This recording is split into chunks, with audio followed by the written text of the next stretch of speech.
Stocks. Why stocks? Why not FD, bond, golds, real estate? Stocks ही क्यों? क्या ये ज़रूरी है या फिर बिना जाने ही आप इन्वेस्टमेंट करते रहेंगे? है ना कॉम्प्लिकेटेड? कोई नहीं, ये सारी चीज़ें कवर करने वाले हम इस डिटेल वीडियो में। हेलो एवरीवन, मैं हूं Aarav, you are watching in capital.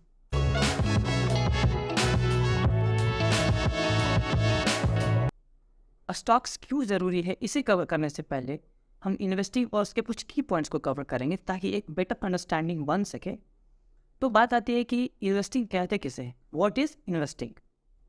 Investing एक प्रोसेस है जिसमें आप अपने हार्ड अर्न मनी को किसी भी असेट या फाइनेंशियल इंस्ट्रूमेंट्स में डालते हैं इस उम्मीद में कि आपके डाले गए पैसे पे कुछ एक्स्ट्रा रिटर्न या प्रॉफिट बना सके। बेसिकली इन्वेस्टिंग जरिया है जिससे आप खुद काम ना करके अपने लिए खुद के पैसे को काम पे लगा सकते हैं। बस you have to sit on. अब इन्वेस्टिंग की तो बहुत बात हो गई, अब हम आते हैं हमारे टॉपिक पे, व्हाई स्टॉक्स। मेरा पहला पॉइंट है easy to invest. Stock market easy to invest इस कदर का है जैसे मानो स्टॉक में इन्वेस्ट करना बच्चों का काम। बस आपको एक ब्रोकर ढूंढना है, उसके साथ कुछ डॉक्यूमेंटेशन करने हैं, फिर क्या हो गया काम चालू, खरीद डालो जो खरीदना है। बट पहले इतना आसान नहीं था। पहले हफ्तों लगते थे अकाउंट खुलवाने में और ढेर सारे पैसे अकाउंट ओपनिंग के चार्ज के नाम पे। अब चीज़ें बदल गई है। अब के ज़माने में बहुत सारे ब्रोकर्स तो अकाउंट ओपनिंग चार्जेस के पैसे भी नहीं लेते, दे आर कम्प्लीटली फ्री। और यही अगर आप प्रॉपर्टीज़ में इन्वेस्ट करते हैं तो आपको पापड़ बेलना पड़ सकता है। सबसे पहले आपके पास ढेर सारे पैसे होने चाहिए जिससे हम इनिशियल कैपिटल भी कहते हैं, तब ये प्रॉपर्टी खरीद सकते हैं। उसके बाद फिर आप एक लोकेशन ढूंढो, एक ब्रोकर ढूंढो, क्योंकि मोस्ट ऑफ द केसेस में ब्रोकर के थ्रू ही आप प्रॉपर्टीज़ खरीद सकते हैं। फिर आपको ये पता करना होगा कि आप जो प्रॉपर्टी खरीद रहे हैं उसका पेपर वर्क तो ओके है ना, कहीं ऐसा तो नहीं कि आपका ब्रोकर एक्स्ट्रा कमीशन के कारण डिस्प्यूटेड प्रॉपर्टी आपको चिपका दे रहा हो।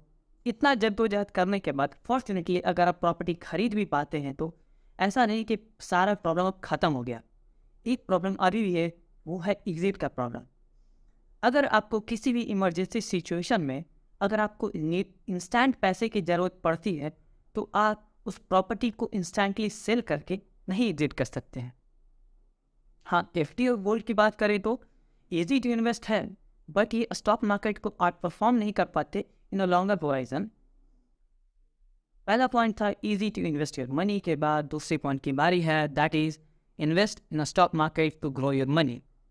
देखिए, जब आप अपने पैसे किसी कंपनी में डालते हैं तो ऑफिशियली आप उस कंपनी के पार्ट ऑफ ओनर बन जाते हैं और इसी के साथ साथ आप उस कंपनी के प्रॉफिट और लॉस के भी ओनर बन जाते हैं। अगर आपकी इन्वेस्टमेंट की गई हुई कंपनी अगर प्रॉफिट बनाती है तो आपको भी प्रॉफिट होता है। हिस्टोरिकली ये देखा गया है कि हमारे इंडियन स्टॉक मार्केट ने 16 से 17% का रिटर्न दिया है। और अगर आप साउंड फंडामेंटल कंपनीज में इन्वेस्टमेंट करते हैं, ब्लू चिप कंपनी जैसे कि रिलायंस, HDFC, तो आपका रिटर्न और भी ज़्यादा आ सकता है। ऑन ए पैरेलल साइड आपका रिस्क भी ज़्यादा आ जा सकता है। अगला पॉइंट है stock market has always gone up. Stock market की सबसे खास बात यह है कि हमेशा ऊपर ही जाता है अगर आप इसे लॉन्ग होराइजन ऑफ टाइम में देखें तो। हाँ, in short run stock market नीचे आ सकता है और आता भी है, बट अगर आप इसे लॉन्ग टर्म होराइजन में देखेंगे तो ये हमेशा ऊपर ही बढ़ते रहता है। हमारे मार्केट ने ना जाने कितने क्रैश देखे हैं अब तक, चाहे वो लेमन ब्रदर्स का क्रैश हो, हर्षद मेहता का क्रैश हो, यूपी गवर्नमेंट के टाइम का आया हुआ क्रैश हो, या .com बबल हो, और रिसेंटली जो हमने क्रैश देखा कोविड-19 के टाइम के, या वो क्रैश की बात करें, मार्केट भले 30 से 40% तक टूट गया कोविड-19 क्रैश में। कोविड-19 का क्रैश और इन सभी क्रैश में एक बात कॉमन थी, वो अपने बजट लेवल से काफ़ी नीचे आ चुके थे, बट वो कुछ टाइम के बाद एक अपने बजट लेवल तक पहुँचे और वहाँ से एक न्यू फ्रेश हाई उन्होंने लगाया। आपको ये आइडिया तो लग चुका होगा कि मार्केट गिरने के बाद हमेशा ऊपर ही जाता है, जैसा कि हम लोग ने ये देखा भी। अगला पॉइंट है power of compounding. Power of compounding वो जादुई छड़ी है जो वेल्थ क्रिएशन में बहुत बड़ा योगदान निभाता है। बेसिक ऑफ कंपाउंडिंग, उसके फॉर्मूले और उसके यूजेस हम किसी और वीडियो में कवर करेंगे। फिलहाल हम स्टॉक मार्केट में कंपाउंडिंग के मैजिक देखेंगे। एक हाइपोथेटिकल एग्जांपल लेते हैं। अगर आप 1 लाख रुपए 30 साल तक इन्वेस्टेड रहते हैं मार्केट में, तो नियर अबाउट 30 ईयर्स आपको 85 लाख रुपए से भी आप ज़्यादा पैसा बना पाते हैं, क्योंकि हमारे इंडियन स्टॉक मार्केट ने ऑन एन एवरेज 16 से 17% का रिटर्न दिया है। हाँ, यही अगर आप एक साउंड कंपनीज में ड्यू डिलिजेंस के साथ इन्वेस्टमेंट करते हैं तो आपका रिटर्न और भी ज़्यादा आ सकता है, बट आपका रिस्क भी ज़्यादा बढ़ सकता है। अगला पॉइंट है invest in stocks for dividend. Stock market में रेगुलर डिविडेंड पेमेंट के लिए भी इन्वेस्टमेंट एक अच्छा स्ट्रेटजी माना जाता है। बेसिकली वेल एस्टैब्लिश्ड और प्रॉफिटेबल कंपनीज जो कैश रिच भी होती हैं, उन कंपनीज के promoters generally time to time अपने इन्वेस्टर्स को प्रॉफिट के कुछ हिस्से इन टर्म्स ऑफ डिविडेंड बांटते हैं। इसमें ध्यान रखने वाली ये बात है कि ये डिविडेंड पेमेंट कोई कंपलसरी पेमेंट नहीं है। ऐसा नहीं है कि हर कंपनीज को अपने इन्वेस्टर्स को time to time dividend payment देना ही पड़ेगा। ये कम्प्लीटली ऑप्शनल है। मैं कुछ हाई डिविडेंड पेइंग स्टॉक्स का नाम बताता हूँ। एग्जांपल में वाइल इंडिया अपने इन्वेस्टर्स को 9-9.5% का डिविडेंड देती है। पावर फाइनेंस अपने इन्वेस्टर्स को सालाना 8% का डिविडेंड देती है। पावर ग्रिड 5% का डिविडेंड सालाना अपने इन्वेस्टर्स को देती है। इसका मतलब डिविडेंड तो आपको हर साल मिलता ही रहेगा, और अगर आपका इन्वेस्टमेंट ऊपर बढ़ता है in terms of share price appreciation तो आपको और भी प्रॉफिट होता है। बहुत सारे इन्वेस्टर्स इस स्ट्रैटेजी को फॉलो करते हैं। बेसिकली ये लो रिस्क एपेटाइट वाले इन्वेस्टर्स ही इसे फॉलो करते हैं। अगला पॉइंट है invest in companies which we love. जब आप किसी कंपनी के शेयर खरीदते हैं, आप उस कंपनी के ऑफिशियली ओनर बन जाते हैं, या फिर आप एक शेयर खरीदो या उससे ज़्यादा। जब आप अपने फेवरेट कंपनीज के मालिक बन जाते हैं तो एक अलग सी फीलिंग ही होती है, जैसा कि मानो आप HDFC के ही मालिक हो और उसके CEO आपके लिए ही काम करते हैं। और न जाने आप कितनी भी कंपनीज के मालिक बन सकते हैं जस्ट एक शेयर खरीद के। अगला पॉइंट है make profit from industry which you know. Renowned investor Peter Lynch का ये कहना है कि आप उसी इंडस्ट्री में या कंपनी में पैसे डालो जिसे आप इनसाइड आउट अच्छे से समझते, वहाँ नहीं जहाँ आप अच्छे से समझ नहीं पाते, जहाँ बेटर अंडरस्टैंडिंग नहीं।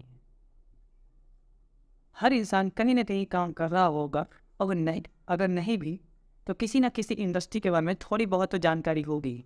जैसे एक डॉक्टर को ये बहुत अच्छे से पता होता है किस कंपनीज की दवाएं मार्केट में ज़्यादा डिमांड में हैं और उसका कितना अच्छा रिजल्ट है, उन्हें अच्छे से पता होता है। एक इंजीनियर को ये बहुत अच्छे से पता होता है किस कंपनी की सीमेंट मार्केट में काफ़ी अच्छे सेल है, काफ़ी अच्छी पकड़ है। एक गेमर को बहुत अच्छे से पता रहता है कि किस कंपनी का गेम पब्लिक ज़्यादा पसंद कर रही है, क्योंकि उसे वो डेली खेलते हैं, तो उसे अच्छे से अंडरस्टैंडिंग बन पाता है ऑन अ कंज्यूमर पर्सपेक्टिव। हर इंसान को अपने इंडस्ट्री के बारे में थोड़ा बहुत पता होता है।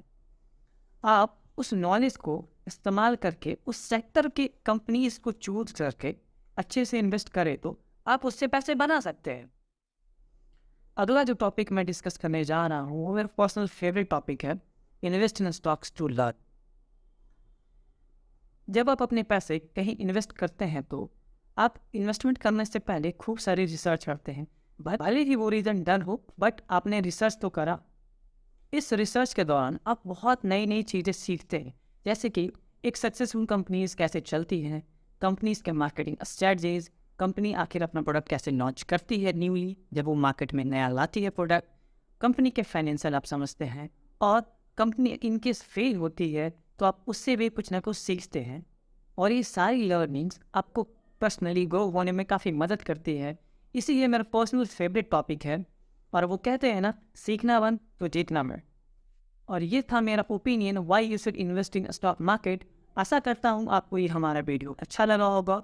If you really like our video please do subscribe and hit the like button. मिलते हैं किसी दूसरे वीडियो में अगले टॉपिक के साथ। तब तक के लिए मैं हूँ आरफ, साइनिंग ऑफ, बाय बाय।